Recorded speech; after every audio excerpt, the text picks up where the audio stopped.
This guide will help you set up Apex Legends for low performance to ensure smoother gameplay on less powerful systems.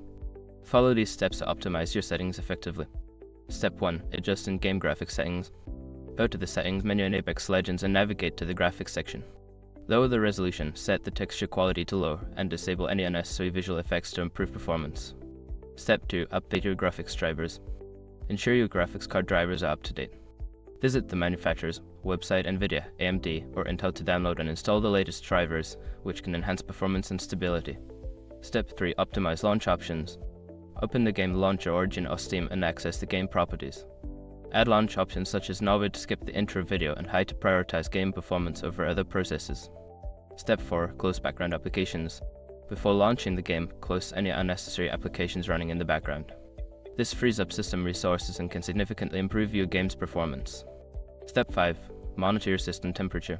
Keep an eye on your system's temperature while playing. Overheating can cause performance issues, so ensure your PC is well ventilated and consider cleaning any dust from fans and vents. By following these steps, you can set up Apex Legends for low performance, allowing for a smoother gaming experience. Enjoy your time in the game.